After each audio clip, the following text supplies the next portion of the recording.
A gente sai de casa, a gente vai à igreja para ritualizar comunitariamente aquilo que nós já vivemos na intimidade.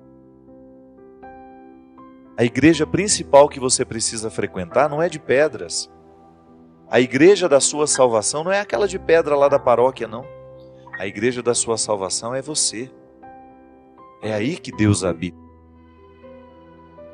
É neste território que você precisa mergulhar.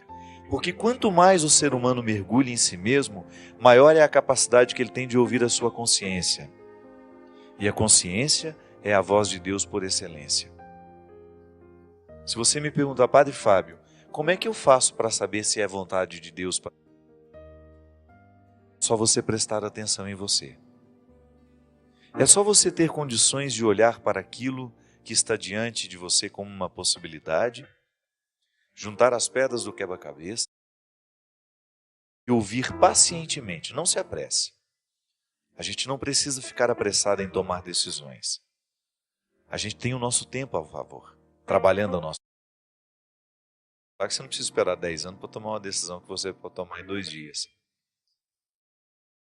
Mas à medida em que você vai observando as estruturas que te rodeiam, que você vai colocando para agir o seu bom senso, a sua consciência vai tendo voz em você, voz ativa, não voz passiva, voz ativa, aquela que determina, que dá ordem, sabe, uma voz que ordena, e que você é tão confiante nela que obedece. Ouvir Deus é assim, é eu prestar atenção na voz que fala em mim. E é claro, depois por precaução você partilha com as pessoas que você ama. Você se sabe amada por elas, porque essa voz geralmente é confirmada naqueles que nos... Eu confio em Deus e também confio em pessoas. É nessa junção que o meu cristianismo me torna possível. É nessa junção de duas realidades, natural e sobrenatural. Eu sou construído como pessoa diariamente, minha gente. E é tão bom a gente encarnar o discurso religioso, é tão bom a gente identificar que a religião que nós praticamos, ela tem tudo a ver com a nossa humanidade. Sim, eu quero Deus é para ser mais honesto. Eu quero Deus é para ser mais verdadeiro. Eu quero Deus na minha vida é para eu ser mais justo com as pessoas que estão ao meu redor. Eu quero Deus na minha vida é para eu ficar mais manso, menos irado. Eu quero Deus na minha vida é para não ser um poço de mágoas, um poço de ressentimentos. Eu quero Deus na minha vida é para eu ter condições de dividir com justiça aquilo que me foi dado. Eu quero ter Deus na minha vida é justamente para eu conseguir extirpar do meu coração todos os sentimentos mesquinhos que porventura me visitam ao longo do dia. Sim, o tempo todo nós estamos sendo visitados por sentimentos mesquinhos, de inveja. Quantas vezes eu sinto inveja do outro? Mas não quero permitir que esse sentimento cresça dentro de mim. Quantas vezes sinto ódio? Não quero que esse sentimento cresça dentro de mim. E porque o meu cristianismo é uma realidade que trabalha diretamente as estruturas precárias da minha existência. A minha religiosidade é a minha terapia. É o lugar onde eu purifico os meus excessos, é o lugar onde eu percebo os meus erros, onde eu observo os meus equívocos. Porque às vezes, por não ter essa sensibilidade, eu começo a ter uma estrutura de vida totalmente contrária àquilo que eu sou,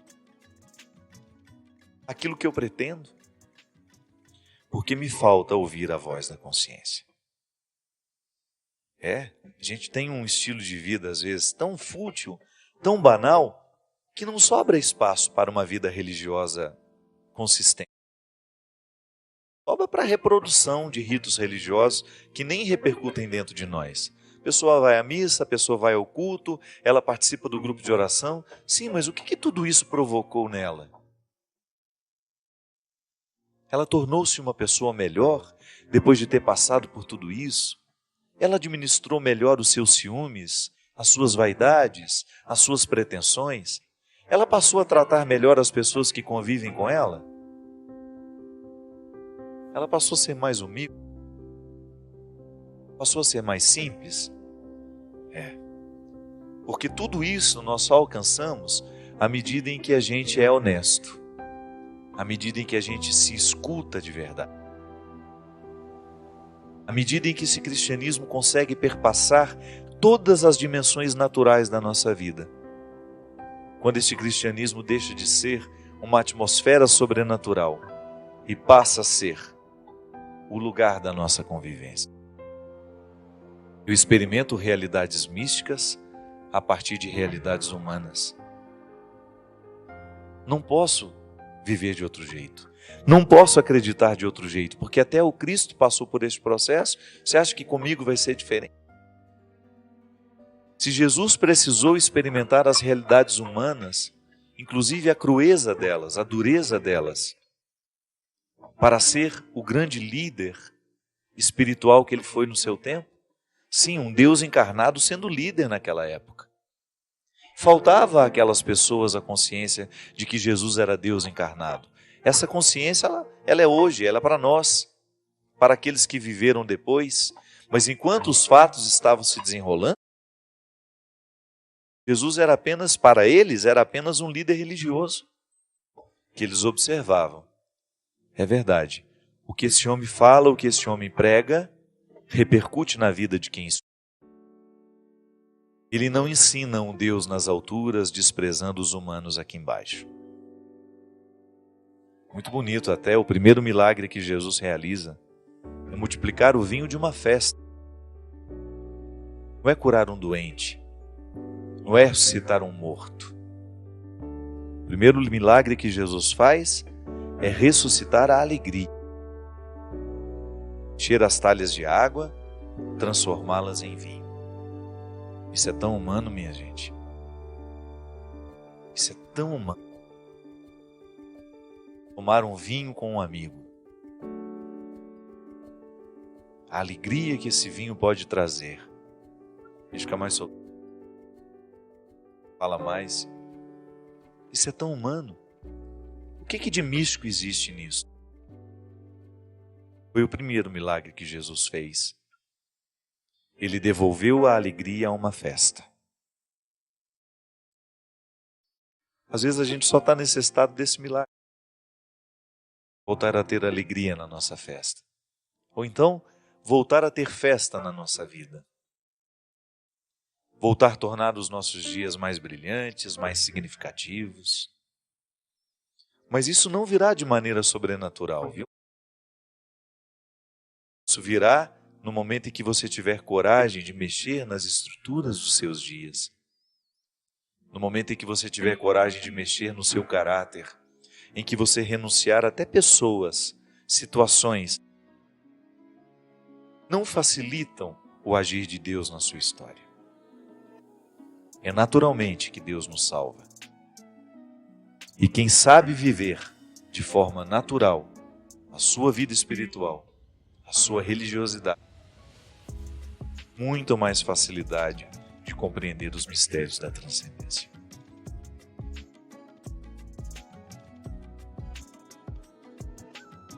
E volto a dizer, quando nós vivemos os benefícios dessa transformação que o Evangelho nos traz, aqui inclusive tem uma passagem que eu gosto muito. São Paulo chama isso de trazer para a vida do homem a glória de Deus.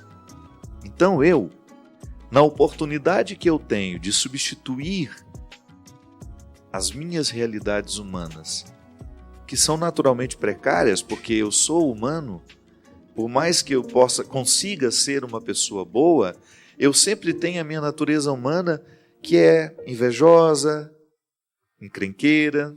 Então eu tenho um contexto de realidades humanas que eu preciso administrar o tempo todo. Mas a minha vocação cristã me coloca na possibilidade de ter essa glória de Deus em mim. Mas eu preciso buscar. São Paulo diz assim: tudo é permitido, mas nem tudo convém. tudo é permitido, mas nem tudo edifica. Ninguém busque o seu próprio interesse, mas o do outro. Podeis comer de tudo o que se vende no mercado, sem levantar nenhum problema de consciência. Pois ao Senhor pertence a terra e tudo o que ela contém. Se um não cristão vos convida para uma refeição e quereis ir, comei de tudo o que vos for servido, sem levantar nenhum problema de consciência. Mas se algum de vós disser, isto foi oferecido em sacrifício, não comais, por causa daquele que vos advertiu e por motivo de consciência, a consciência dele não a vós, pois ele, para que deixar a minha liberdade ser condenada por uma consciência alheia? Se eu participo de uma refeição dando graças, por que seria eu censurado por aquilo pelo qual dou graças? Em suma, quer comais, quer bebais, quer façais qualquer coisa, fazei tudo para a glória de Deus.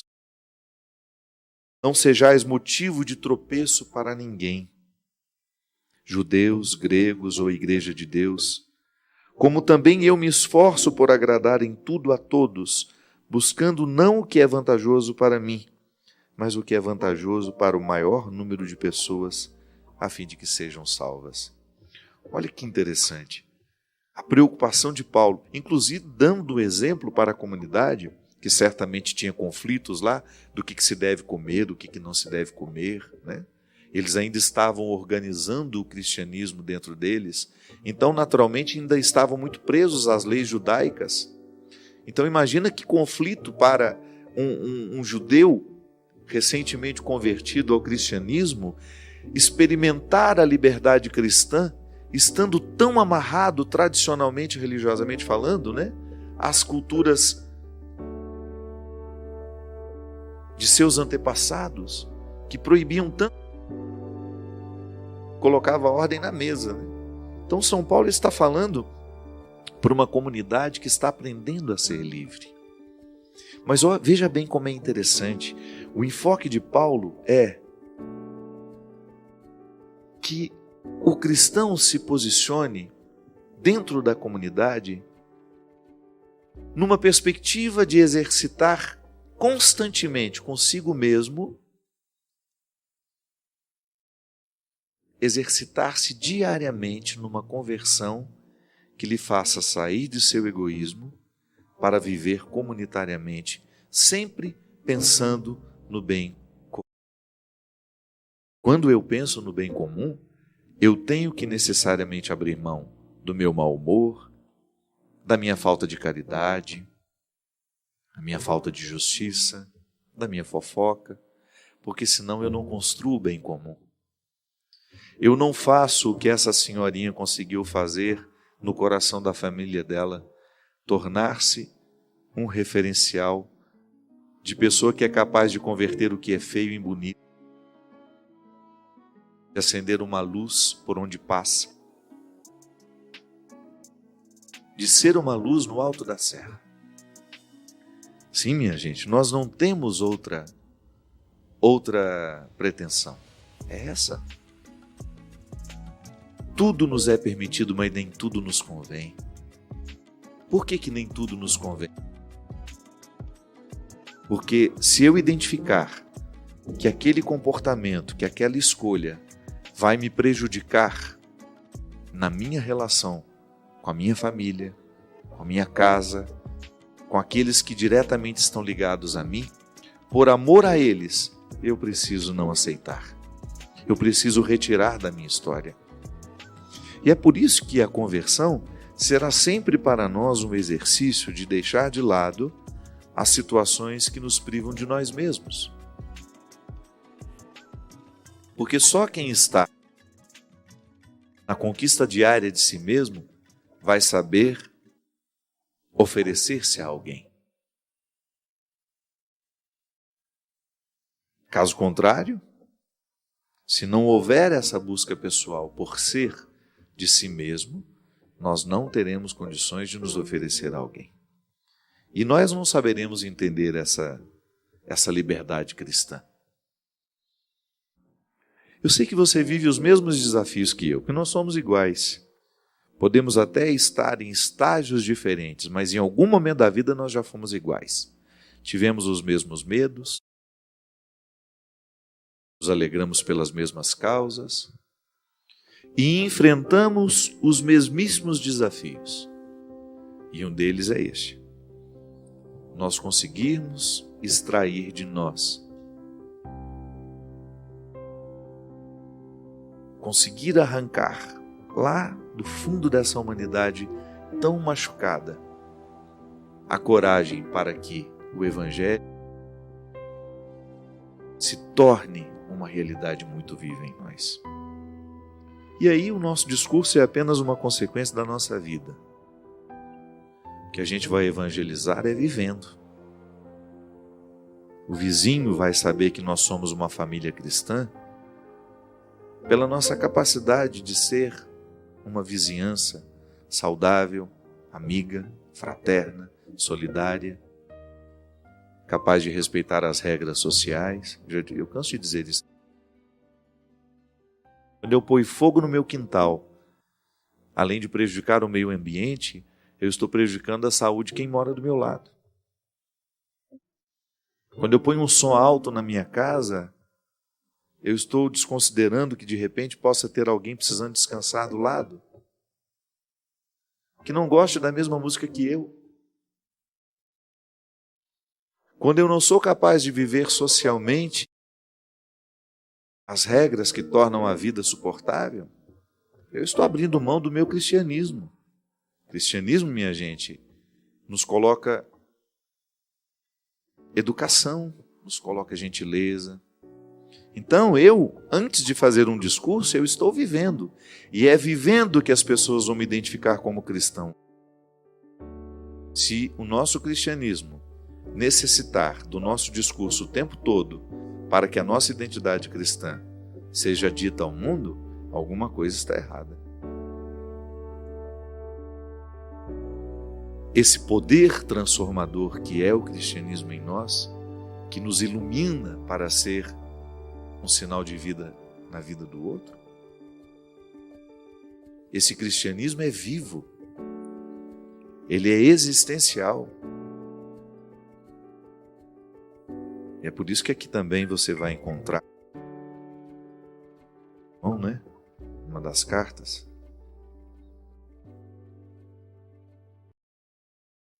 os cristãos serão reconhecidos pelo amor. Pelo amor, vede como se amam.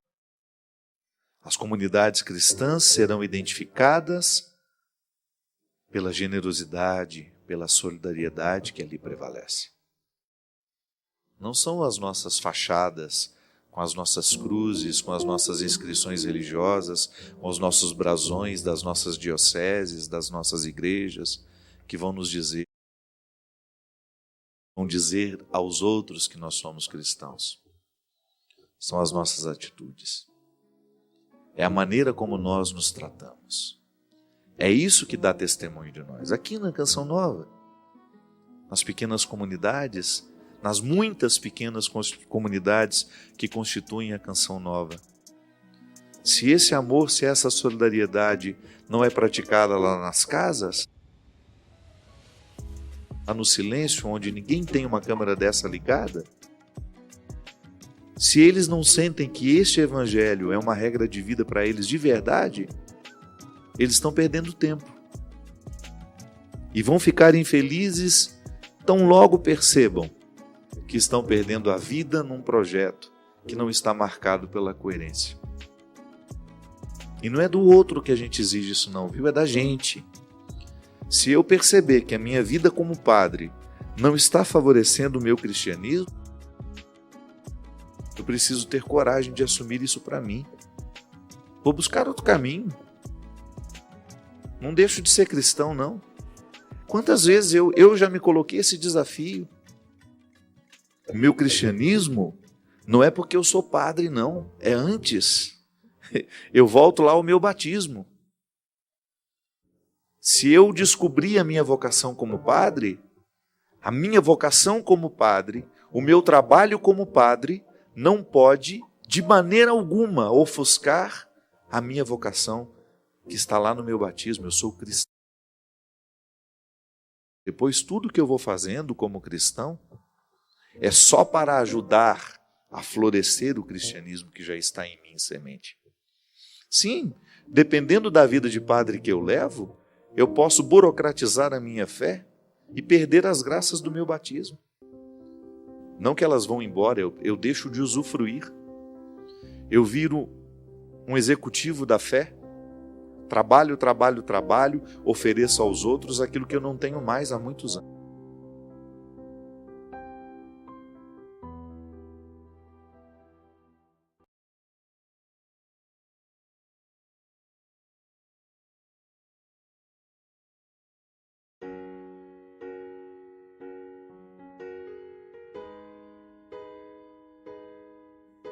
Se nós não colocamos os problemas de forma organizada e ordenada, eu até costumo dizer que a gente precisa criar situação para falar do problema.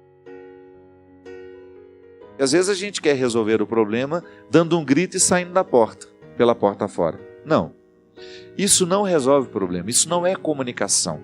Às vezes nós queremos resolver os nossos conflitos com os nossos filhos aos gritos, no momento que não é apropriado, num formato que não é apropriado.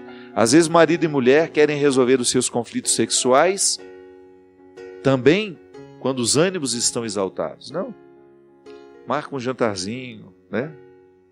Organiza alguma coisa na sua casa só para você e ele. Ou quando é seu filho que está precisando ouvir alguma coisa. Meu filho, vamos sair comigo hoje? Só nós dois? Vamos jantar fora? Mas cria a situação. Não permita que o celular fique ali no meio, interrompendo a comunicação entre vocês. Olha, nós vamos desligar o celular, porque nós vamos ter meia hora de conversa. Durante meia hora você não responde seus WhatsApps, você não vê as suas redes sociais, e eu farei o mesmo, porque eu preciso ter uma conversa séria com você. Você estabelece o momento. Você marca no tempo que houve uma conversa para discutir um determinado assunto. Aí sim,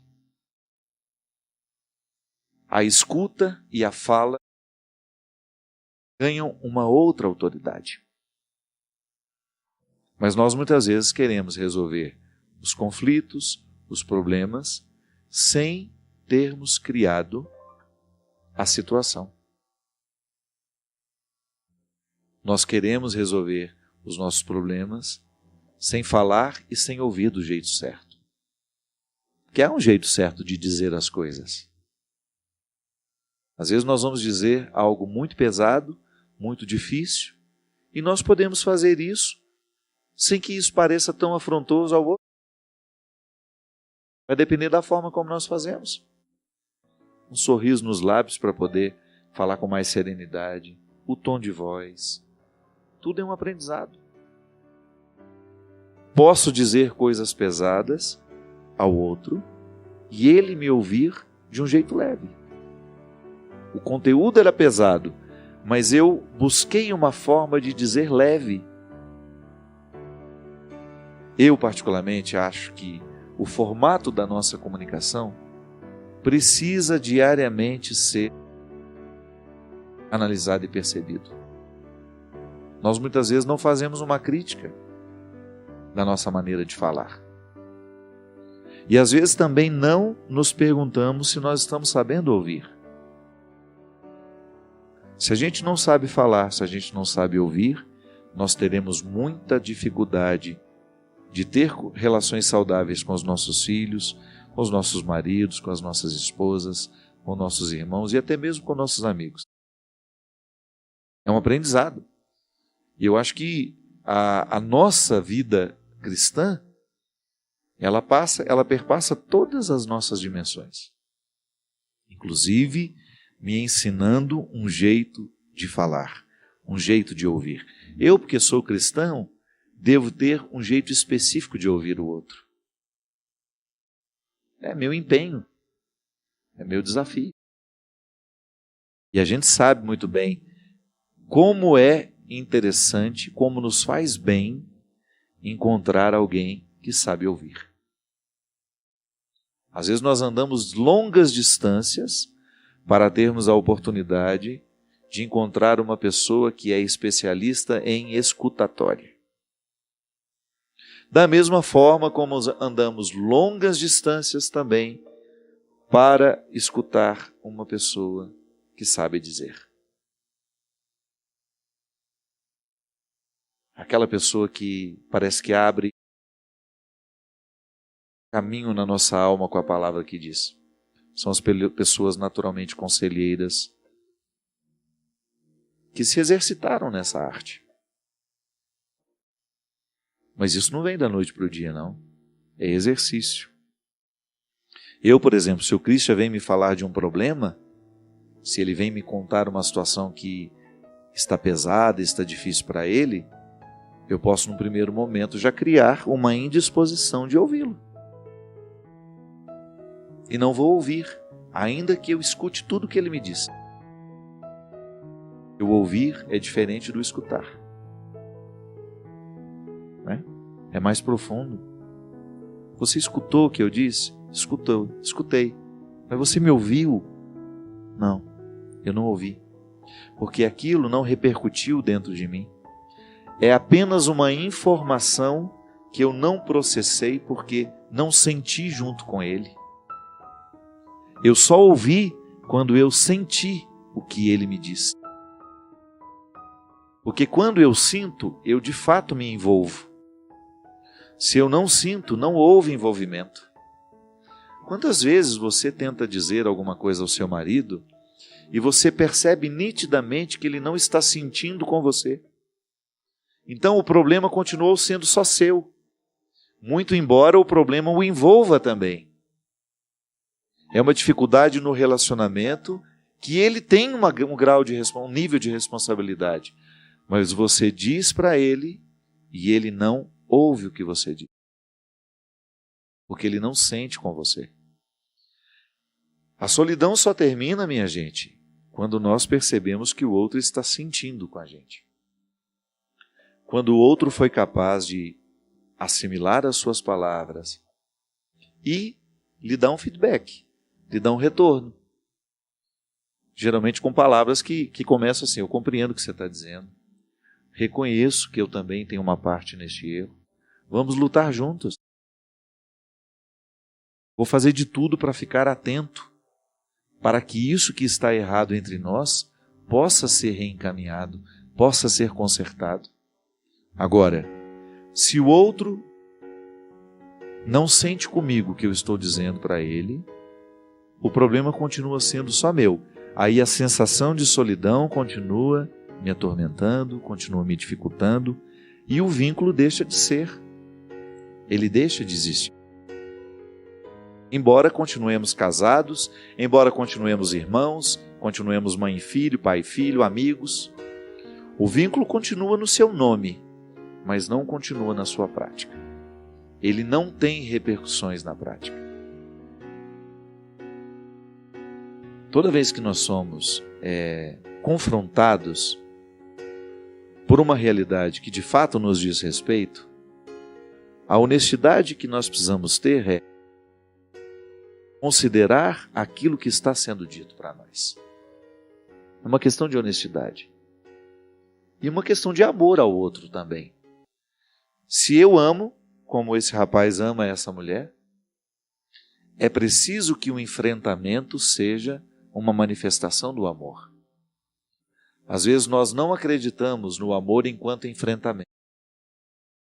É justamente dizer a verdade para o outro. Colocar o outro a par de tudo aquilo que você está sentindo sozinha. E este enfrentamento, ele encaminha soluções. Vamos pedir a Deus hoje a graça de também sermos curados como este cego foi. Desculpe-me, como este surdo e mudo foi. Eu também preciso ser curado na minha capacidade de ouvir. Às vezes eu escuto muito mal. Eu escuto, mas não estou ouvindo. Eu preciso ter a sensibilidade de sentir com o outro, Pode ser que você também viva o mesmo limite que eu. Você também perceba esse limite em você. Nem sempre você consegue se envolver com aquilo que o outro está lhe dizendo, e por isso você não leva a sério. Muitas transformações deixaram de acontecer na sua vida. Você deixou de contribuir com o funcionamento familiar porque você não faz questão de ouvir o que os outros estão dizendo. Você só escuta, mas não ouve. E às vezes o seu casamento, a sua relação familiar, a sua filiação, a sua maternidade, a sua paternidade, sua fraternidade, sua amizade, poderá ser muito melhor se você tiver a coragem de deixar cair as escamas do ouvido. E também ser curado na maneira de falar. Pode ser que você esteja machucando muito os outros quando você diz. Pode ser que sua fala esteja muito arrogante, que você esteja muito cheio de razão. Você não ganha muita coisa com isso. Pelo contrário, às vezes você perde a confiança do outro. É muito difícil acreditar numa pessoa arrogante. Quando nós somos arrogantes, nós perdemos a nossa autoridade. Nós perdemos a capacidade de comunicar. Ninguém gosta de ouvir uma pessoa arrogante. Às vezes nós estamos com toda a razão, mas nós somos tão arrogantes quando nós dizemos que nós retiramos toda a autoridade do que a gente está dizendo. Aí parece mentira o que nós falamos. Nas nossas relações de trabalho, a gente não ganha nada com a arrogância. Agora a gente ganha com a palavra conselheira, com a palavra amorosa, com a palavra que demonstra um interesse pelas soluções, pela palavra que demonstra um desejo de encaminhar o melhor para nós. E por que a gente insiste num formato que não ajuda a resolver?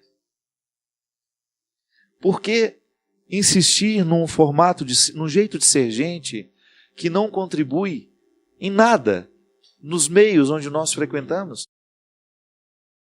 Vamos deixar cair por terra a arrogância da palavra. Vamos aprender os formatos mais amorosos. Volto a dizer, há uma forma de dizer coisas pesadas, sérias, graves, de um jeito leve, de um jeito amoroso. A gente ganha muita confiança do outro quando nós abrimos mão da nossa arrogância. É a verdadeira liderança. O líder é aquele que é capaz de convencer os outros do bem que ele propõe de forma leve e de forma serena. E é muito bom a gente ser liderado por pessoas assim, que são capazes de propor desafios, mas com leveza. Por isso que nós somos fascinados pela palavra de Jesus, que continua nos motivando coisas muito difíceis, porque não mudamos uma vírgula do que Jesus nos propôs. Continua sendo dura a palavra do Evangelho. Continua sendo muito difícil a proposta que Ele nos fez. Mas Ele o fez de maneira tão amorosa, de maneira tão carinhosa, tão misericordiosa, que ainda hoje nós continuamos acreditando na possibilidade de que essa proposta só nos faça bem. Como nos disse o Evangelho de hoje. Jesus passou fazendo o bem. Foi só o que Ele fez, o bem. Quando ouviu e quando disse. Queiramos a mesma coisa. Façamos do mesmo jeito. Porque nós vamos fazer muito bem àqueles que passarem por nós. Ou porque nós ouvimos certo, ou porque dissemos o que precisava ser dito. A salvação do outro passa, muitas vezes, pela nossa capacidade de ouvir, pela capacidade de dizer. E a nossa salvação também nos chega quando alguém nos ouviu do jeito certo, ou então nos disse o que precisávamos.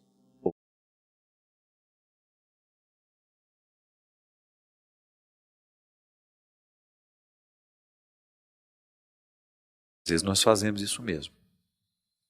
Por dentro somos aquele amontoado de podridão e por fora um sepulcro bonitinho, pedra polida, florido. A gente sabe que isso não Isso que a gente não pode, em nenhum momento, se a gente quiser de fato ser um religioso, com todas as forças dessa palavra, de estar religado a Deus e ao mundo naturalmente, e às pessoas que nos... Se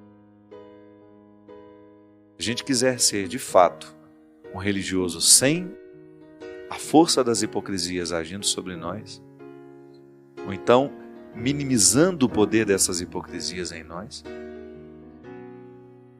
nós teremos de viver o enfrentamento de todos os sepulcros que nos habitam. Padre Fábio, meu nome é Ana Merica, moro cá no Brasil há 1 ano e sou de nacionalidade angolana.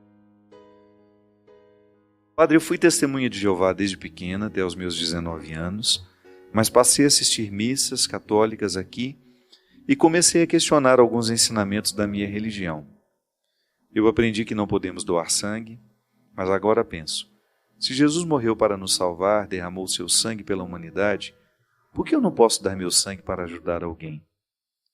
Se um dos mandamentos de Deus é amar o próximo como a mim mesma, por que não fazer um gesto de amor doando sangue? Eu não me recordo, eu não concordo com isso, por isso me converti.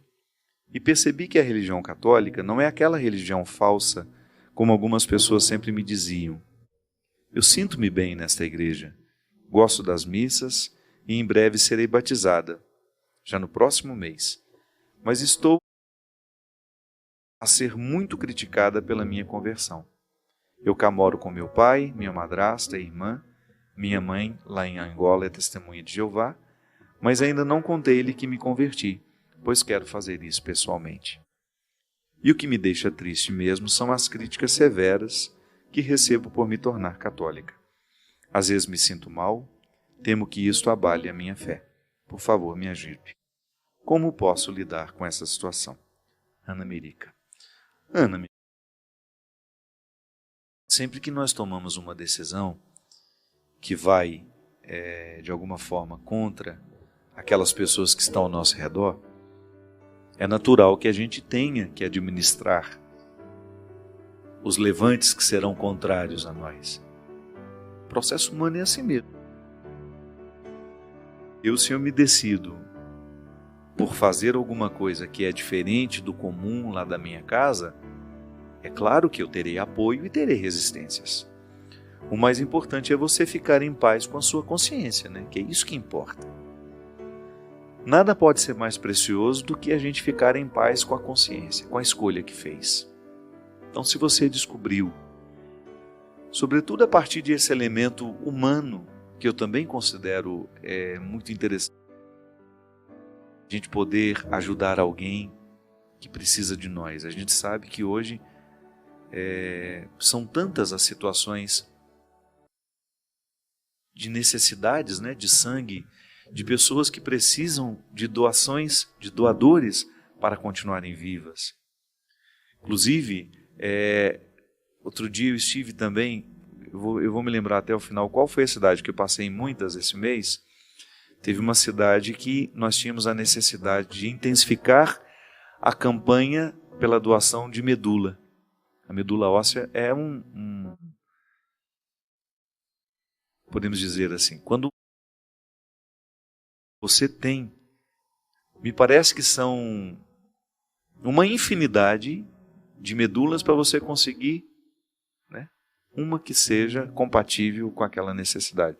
Uma infinidade de doadores, de pessoas que se dispõem, e na verdade ela não doa naquela hora, né? Ela vai lá, ela deixa o nome, faz o registro e faz uma coleta para saber que tipo poderia ser compatível com aquele doador. Então nós temos uma lista de espera de pessoas necessitadas para curarem doenças graves. Não é um gesto de muita humanidade. A pessoa vai lá, faz o seu registro, e se um dia aparece alguém que seja compatível com ela, naquela extensa lista de pessoas necessitadas, você será acionada pelo telefone, você vai lá, me parece que é um procedimento extremamente simples, né? Que não tem não vai comprometer a sua saúde, você faz a doação e aquela pessoa recebe a chance de viver novamente, de ter saúde. Então a sua reflexão, minha filha, se ela é válida para você neste momento, não abra mão dela. Sobretudo se Deus lhe tocou por esse aspecto da solidariedade, você estar ao lado de uma pessoa que talvez você até desconheça, de poder realizar esse gesto humanitário. Sempre que nós decidimos por mudar alguma coisa na nossa vida, é natural que a gente tenha de enfrentar as consequências da mudança.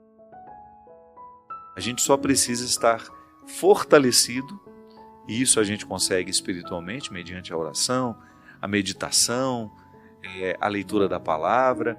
A gente vai fortalecendo o espírito e ele mesmo nos conduz, Ana. Às vezes nós temos uma ansiedade de fazer aquilo que Deus vai fazer. É claro que eu preciso estar atento para poder identificar o que eu preciso fazer nessa parte. Mas não se preocupe, o amparo espiritual quem nos dá é Deus. Basta a gente se dispor à sua ação. Padre Fábio, eu estou precisando muito de umas palavras de ajuda, pois eu estou precisando me animar. Estou num relacionamento que não vejo futuro nenhum, mas ao mesmo tempo eu não consigo me libertar disso. Preciso muito de umas palavras que me joguem para frente, que me façam reconhecer o valor que tenho. Estou tentando me afastar deste relacionamento, mas está muito difícil. Desculpa, mas se puder me falar algo que possa me ajudar, ficarei muito grato. Pessoas não se identificam. Bem, primeiro que a gente tem que andar para frente mesmo, né? Tudo tem que nos jogar para frente, muito embora às vezes um passo atrás para nos ajudar a pensar que caminho nós estamos tomando também é saudável. A gente dá uma paradinha, olhar para os lados, dar um passo para trás, olhar o contexto das nossas escolhas, isso é muito importante. Agora a gente tem de andar o tempo todo na conquista daquilo que de fato interessa.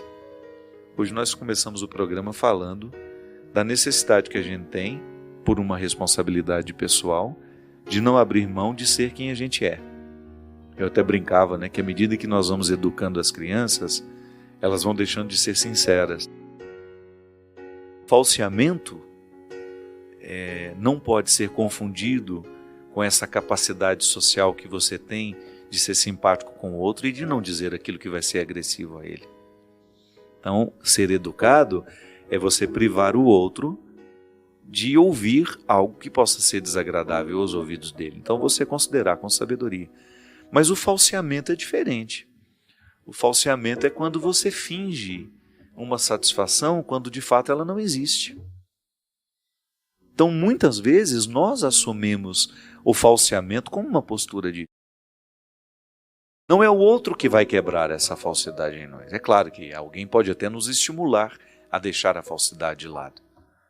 Mas é a gente que precisa diariamente fazer essa pergunta. Se nós estamos sendo suficientemente verdadeiros com o nosso processo, para que esse processo nos provoque satisfação, realização, que essa vida é uma só. Se eu perco tempo com essa falsidade, com esses falseamentos, eu fico privado de elevar à categoria máxima aquilo que eu sou. E é interessante, né, que às vezes a gente passa boa parte da nossa vida vivendo só metade do que a gente poderia. Por quê? Porque a gente perde muito tempo com falsidade, os falseamentos. A gente não faz os enfrentamentos, aí a gente fica ali naquela condição de hipócrita. Porque nem é uma hipocrisia em relação ao outro, que também existe. Eu posso ser hipócrita em relação ao outro, mas eu também posso ser hipócrita numa relação comigo.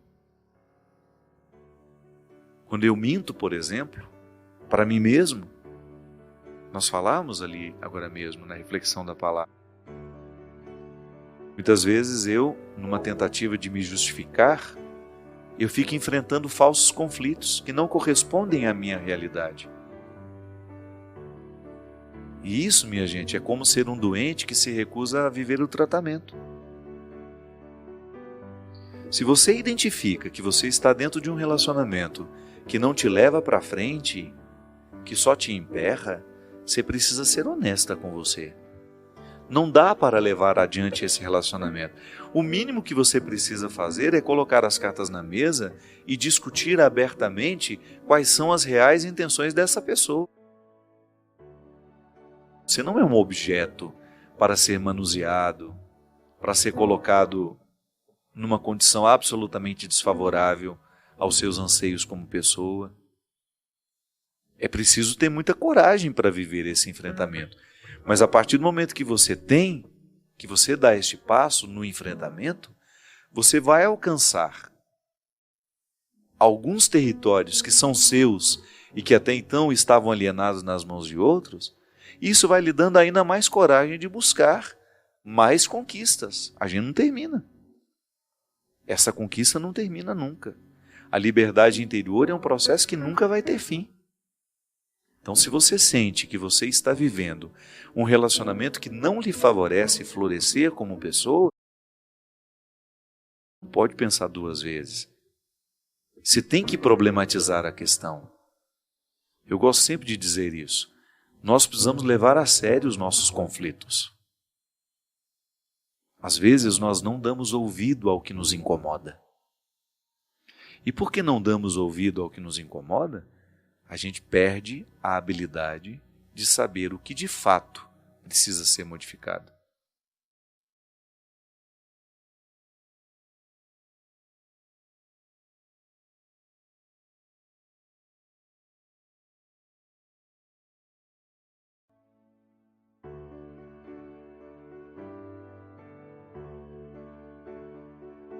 E vai ser para nós um prazer poder reencontrar o povo de Franca, o povo da região. Franca é quase Minas Gerais, né? Povo mineiro quase. O povo está manifestando aqui no Twitter, quando o programa é ao vivo, dá para a gente poder falar, né? Andréa Soares, reforçando que a Eucaristia nos perdoa, a Eucaristia nos transforma. A Lucilene dizendo, e agora assistindo o programa, ela está se sentindo melhor, porque é justamente isso que ela está precisando. Uma palavra para poder lavar a alma e os pensamentos ruins. É assim mesmo. É assim que funciona, né? A gente o tempo todo faz a oportunidade de receber informações. E às vezes a gente não tem noção de que aquela informação está nos fazendo mal. E de repente você vai... É uma conversa que você teve, é uma coisa... Igual hoje. O mundo está ficando muito cruel, né? Cada vez mais cruel. E essa crueldade fica sendo exposta. Eu estava mexendo no Twitter hoje cedo e tive a oportunidade de ver aquele post de uma menina que foi abusada. Você viu isso hoje? Uma coisa assustadora. Ela foi estuprada por 30 rapazes. Então ela estava... Não sei, não tem como dizer... não vi mais informações depois, não sei se ela estava alcoolizada ou se ela foi dopada por esse rapaz. O fato é que essa menina foi abusada por mais de 30 rapazes, e eles falam isso, o vídeo fala isso. É um total desrespeito à pessoa. E pensando, meu Deus do céu, que sofrimento, né? Um pai ver a filha nessa situação. São imagens, né? Eles gravam e põem isso nas redes sociais e riem enquanto gravam. Expõem o outro na sua total indigência, na sua absoluta indigência e sem nenhum respeito pelo ser humano. Se expõem assim criminosos, né? Mas aquilo me fez tão mal, ter visto aquilo me fez tão mal, que eu identifiquei em mim depois, né? Eu fui ficando pesado ao longo do dia. Eu percebi que foi justamente aquela notícia. Mais do que a notícia, as imagens. A imagem daquela menina nua, sendo exposta de maneira tão cruel, tão desrespeitosa, fez mal. Agrediu a minha sensibilidade, né?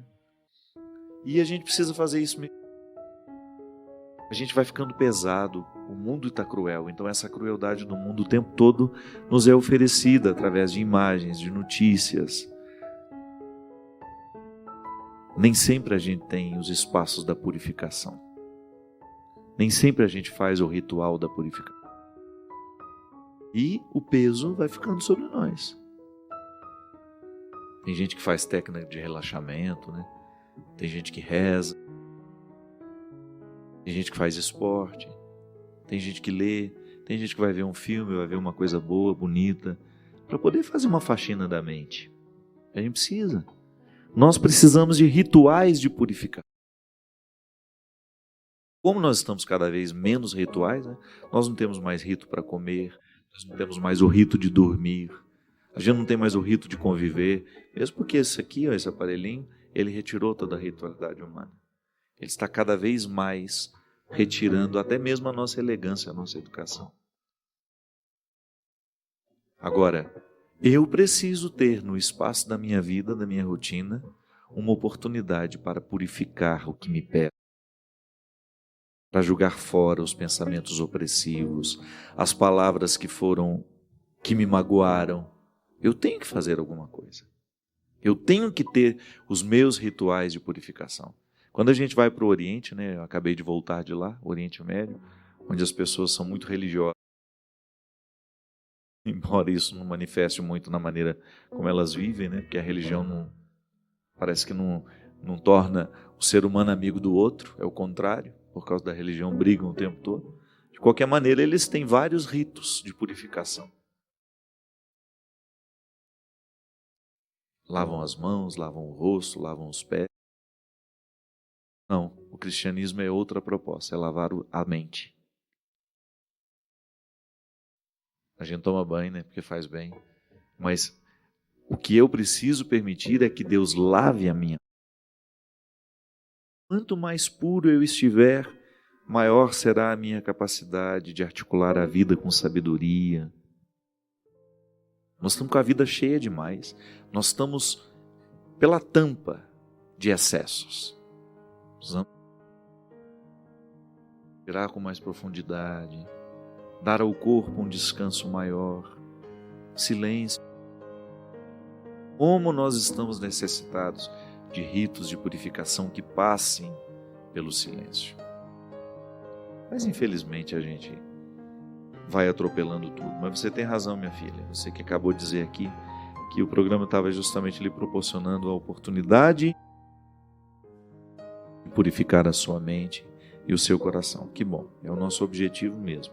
Eu também me purifico aqui, em público. Padre, no dia 21 de abril, eu sofri um acidente de carro no qual a esposa de meu pai faleceu. E desde já eu estou muito perturbada, pois eu não consigo ficar dentro de casa sozinha e sinto muito medo e não tenho conseguido nem dormir. Não sei o que fazer, padre. Estou precisando de ajuda. Sim, minha filha, e às vezes a ajuda, além de ser um esforço pessoal de você livrar-se das consequências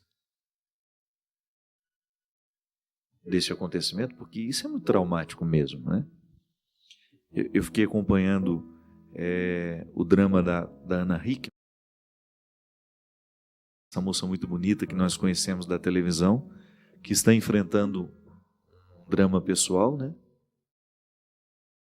Fiquei vendo hoje, eu não tinha visto ainda as imagens dela,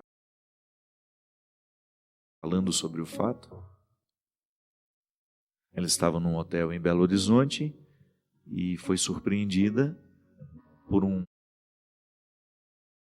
rapaz que certamente tinha os seus desequilíbrios emocionais, porque não é normal ser aficionado a uma pessoa assim como ele era nela, e aquela tragédia que aconteceu. Legítima defesa, assim como está relatado, o cunhado dela matou esse rapaz, porque ele estava ameaçando justamente matar os três. Ela, a esposa do cunhado. Agora eu fico pensando, quando eu fiquei olhando para ela, meu Deus do céu, quanto tempo será que essa moça vai levar para poder purificar-se desse momento? Porque um momento como esse, minha gente, é tão impactante na vida de uma pessoa. Você ver uma outra pessoa ser morta ali do lado. Pela gravação, né, que foi feita pelo cabeleireiro, a Ana, sem perder em nenhum momento até mesmo a educação com ele, a elegância no trato, né?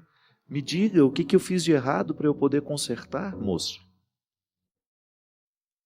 E é claro que ela é uma mulher sensível, uma mulher que trabalha com arte, com beleza, tem uma alma sensível e demonstra isso publicamente nos programas que faz, nas entrevistas que dá. É uma mulher de valores, de índole. Eu fico pensando como isso vai doer e repercutir na sua alma. Como será difícil livrar-se daquele dia em Belo Horizonte. E talvez nunca mais se livre. Apenas aprenda a administrar o que aquele momento causou na vida dela. Então, minha filha, você, eu não sei qual é o seu nome, você vive uma situação muito semelhante à da Ana Hickman. Alguém morreu ao seu lado. Alguém muito próximo a você, dentro do mesmo contexto, você poderia ter morrido também. A Ana também poderia ter morrido. O acontecimento é grande demais para caber dentro de nós. E de vez em quando a vida nos coloca assim, minha gente. É interessante porque na psicologia a gente aprende isso, né? O que é o trauma? É um acontecimento que a gente não conseguiu digerir. É um fato que não coube dentro de nós. A gente vê de fora, a gente fica abatido. Fiquei abatido. Agora que estou contando, né? Ainda teve mais esse fato. Eu vi a menina estuprada de manhã, as cenas dela estuprada. Na hora que eu fui almoçar, eu vi as cenas da Ana Hickman. Uma moça que eu nunca tive a oportunidade de encontrar, de estar com ela. Também não sei quem é aquela menina que foi estuprada. Não sei quem é. Mas a existência das pessoas nos toca. A gente se vê no outro. Eu me vi na menina, me enxerguei naquela humanidade machucada, ferida, fiquei pensando no que aquela menina vai ter de fazer ao longo da vida para recuperar-se daquela violência terrível. Eu me vi na Ana. Pensar, meu Deus, também sofro quando o sofrimento não é meu. A vida me toca, é assim. Você também sofre quando você vê os outros sofrerem. A gente precisa arregimentar tudo isso, fazer caber dentro de nós. Não é fácil. É uma longa. E às vezes, minha filha, nós precisamos de ajuda terapêutica. Nós precisamos de alguém que nos ajude a encaminhar a dor ao departamento de pessoal para que ela seja demitida. Ou que ela possa entrar dentro de um contexto de trabalho que nos ajude a ser melhor. Muitas dores nós precisamos demiti-las. Primeiro, livrando-nos da culpa, porque é um processo natural. Mesmo que a gente não tenha culpa, alguém vai dar um jeito de enfiar uma culpa em nós. A menina que foi estuprada, ela pode ser culpada por muitos. Assim, ela era uma menina que frequentava esses ambientes, não deveria. Ela se vestia assim. Essa coisa assustadora que às vezes a gente escuta, né? Que a mulher foi estuprada por causa da roupa que ela usava. Esse é um discurso tão nojento que a gente tem até vergonha de reproduzir. Pode ser que a Ana também, lá no fundo do coração, escute as vozes que vão fazer de tudo para que elas também assumam uma parte de... Não tem como. Ela está vivendo a sua vida e de repente alguém invade o quarto, alguém cria um contexto de terror. Mas a nossa cabeça não funciona. Quem dera nós pudéssemos articular de maneira racional e lúcida as questões e resolvê-las. Há uma questão que faz o impasse da razão. Eu posso saber pela razão que eu não tive culpa, mas o que eu sinto dentro de mim é tão devastador acaba restando um espaço para a opressão de culpas que vão me ocorrer quando eu estiver distraído, quando eu não estiver no pleno exercício da minha razão. Um desconforto emocional que vai me reacender, que vai me fazer sofrer. É assim. Nunca mais seremos os mesmos depois desses acontecimentos. Nem você, nem a Ana, nem aquela menina que foi estuprada. E nem a Alvênia, que viu seu filho ontem se jogar do 10º andar. E precisou sepultá-lo hoje. A vida, os acontecimentos trágicos, aquilo que nós não colocamos na agenda do dia e que infelizmente nos ocorreu. E a necessidade que temos de olhar para tudo isso e de descobrir como é que nós podemos prosseguir. Como é que nós podemos fazer a experiência de sair do lugar, de ir adiante, conquistar o direito de continuar apesar de estarmos feridos.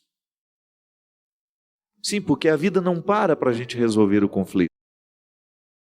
Não há uma maneira de você parar o bonde e dizer, olha, eu vou descer agora, resolvo o conflito, daqui a pouco eu volto para a viagem. Não. É durante a viagem que nós precisamos resolver os conflitos. É durante a viagem que nós precisamos encaminhar os sofrimentos.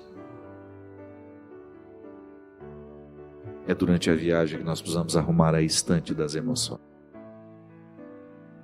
E é sempre aqui, minha gente. Será sempre pelo pensamento. Não há outra forma de curar o sentimento senão colocá-lo sob o crivo da razão. Eu não tive culpa. Eu fiz o que pude. E a culpa não pode ser para mim agora. O juiz vai me condenar. Pode ser que a Alvênia também se sinta culpada pela morte do filho. É natural no humano. Sempre damos o jeito de encontrar uma culpa. Mas não. A vida está aí, ela precisa ser vivida. Eu preciso colocar dentro de mim os recursos, as motivações. Eu preciso fortalecer a minha vontade mesmo com a alma tão ferida. E crer em Deus nos ajuda muito, né? É tão especial saber que Deus está do nosso lado nesse momento. Que segurando a nossa mão, através de amigos, de pessoas que nos amam, Ele se faz presente entre nós. Ele fala ao nosso ouvido através das vozes que sabemos ouvir. Ele nos olha com os olhos que sabemos identificar como amorosos, amigos, solidários. E vai expulsar de nós, sim, se assim permitir, todo e qualquer pensamento opressor que possa impedir o nosso crescimento nessa hora. É o que eu desejo aos que hoje vistam. Essa menina que não sei o nome, a Alvênia que perdeu o filho, a Ana enfrenta esse momento tão difícil na vida, e essa moça que também não quis se identificar, que viu a mãe, não a sua mãe, a sua madrasta, ser morta num acidente de carro. Eu desejo que hoje, essa presença eucarística, que eu posso ser através da palavra que eu digo, da história que eu conto, possa trazer Deus a seu coração.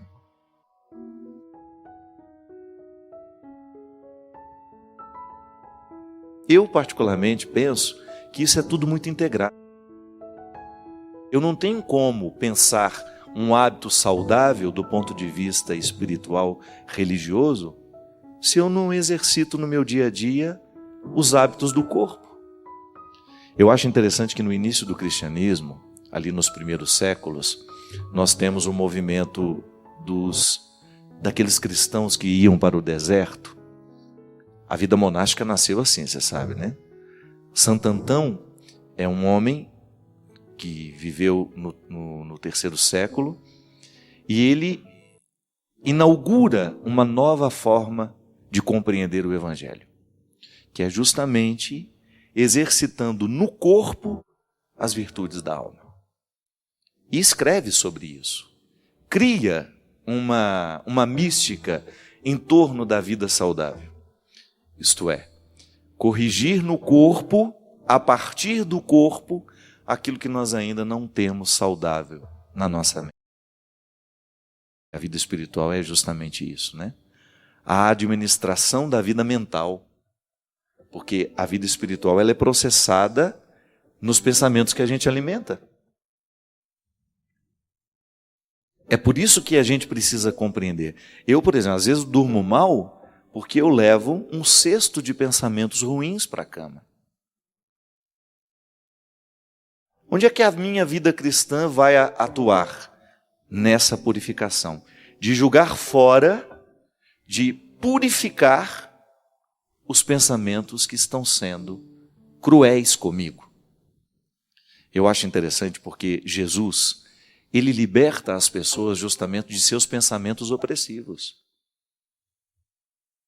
Faz com que essas pessoas tenham uma nova visão sobre si mesmas. Isso é fantástico. Porque é transformador, é revolucionário. Eu experimento isso como evangelizador. No meu trabalho, eu vivo o tempo todo em torno da evangelização. Eu faço muitas coisas, mas todas elas estão ligadas ao meu trabalho evangelizador. Eu acredito na possibilidade de transformar as estruturas do mundo a partir das pessoas que eu encontro. Porque eu estou em processo de transformação. Eu quero evoluir o tempo todo. Eu quero me tornar um ser humano melhor. E eu começo aqui, no pensamento que eu alimento. Por isso que eu dizia no início do programa que é muito perigoso eu alimentar a minha vida com hábitos ruins, sobretudo os que estão trazidos à minha mão através deste aparelho aqui.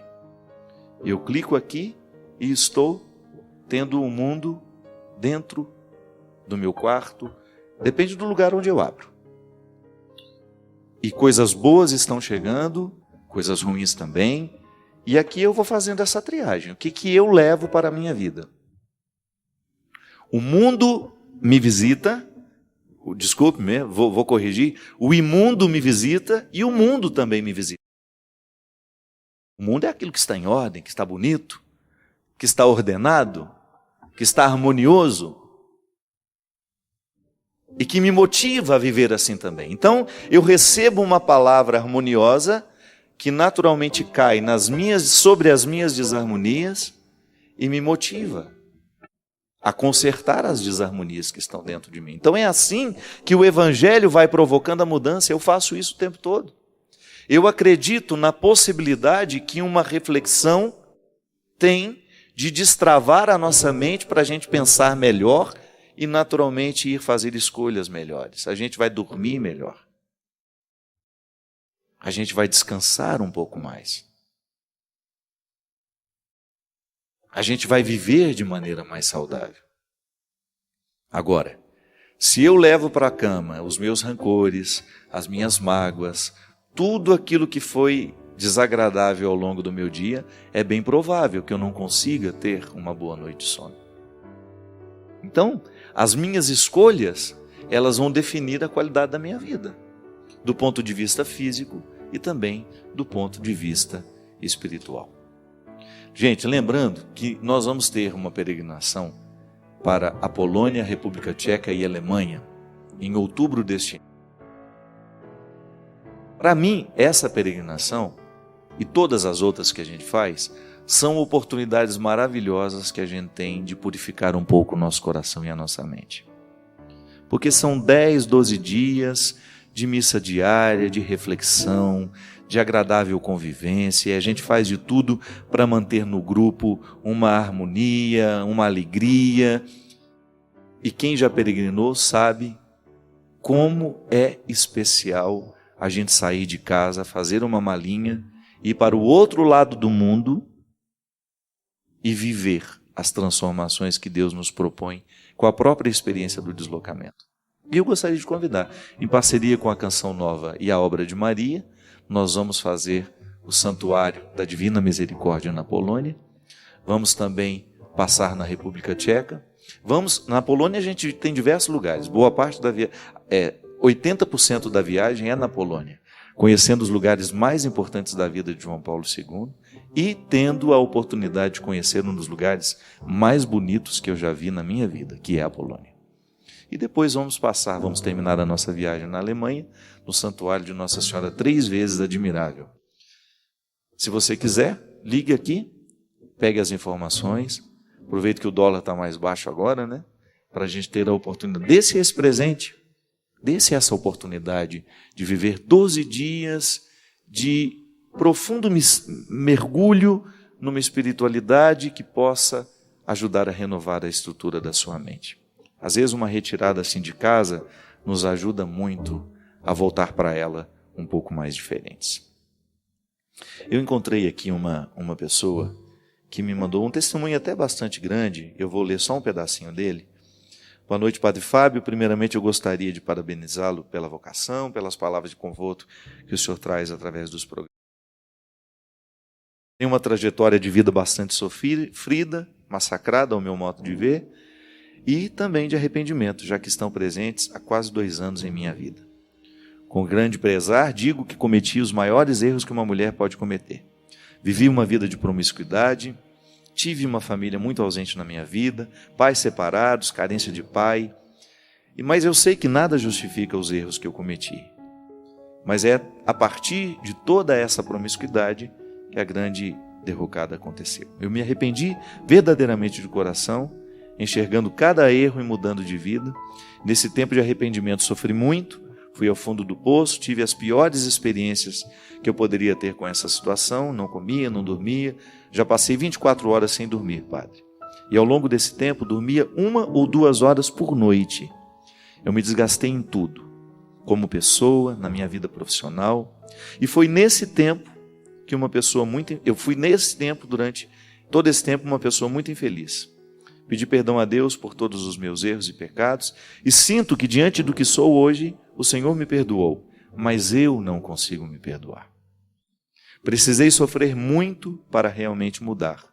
Mudei a mentalidade, a postura, o modo de pensar, agir, mudei a minha vida e posso dizer que nasci de novo e me tornei uma pessoa nova.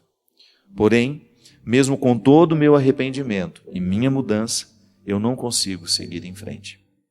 Ainda tenho muita mágoa em mim, muita culpa, não consigo esquecer o passado, me sinto infeliz, inferior e me fechei para todos.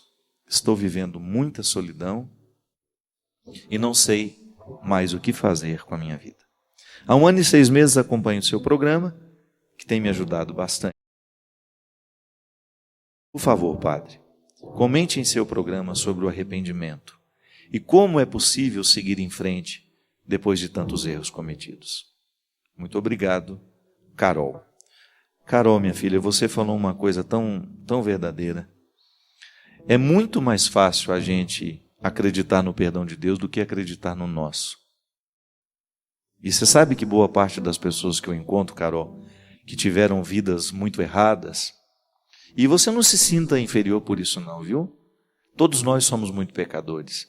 É que aqui você está sendo honesta com seus pecados e você está tendo coragem de contá-los. Todos nós pecamos muito, todos nós erramos muito, Carol. E todos nós precisamos viver a dinâmica do perdão, que consiste em receber de Deus e depois concedê-lo a nós mesmos. Receber de Deus é a parte mais fácil. Sentir que Deus nos perdoa. Basta a gente fazer uma verdadeira experiência do amor de Deus e você vai ver que Deus não tem motivo para não lhe perdoar. Ele é pura misericórdia. Se você ler os evangelhos, você vai ver que Jesus em nenhum momento tem problema com os pecadores. Ele tem problema com os moralistas, tem problema com os religiosos, com os ratos de sacristia. Naquela época, né? Era outras sacristias. Com aquela gente ele tinha problema, ele tinha dificuldade, porque nem sempre ele encontrava verdade nessas pessoas. Agora, com os pecadores não, ele fazia questão de estar com eles. Se você vai ver no Evangelho, minha filha, em muitos momentos, Jesus esteve com pessoas que nós não gostaríamos de estar. Ia a lugares e ele era criticado o tempo todo por isso, porque estava com aquelas pessoas. Quando a pecadora lavou os seus pés, que era um gesto de intimidade, todos ficaram assustados ao redor, achando um absurdo ele permitir aquilo. Mas ele não estava nem aí com o que diziam os religiosos. Ele estava preocupado em falar ao coração de quem de fato precisava dele. Então, Carol, não se sinta menor por ter pecado, por ter vivido uma vida de promiscuidade, viu? A gente tem que ter vergonha da nossa hipocrisia. Isso sim a gente tem que ter vergonha.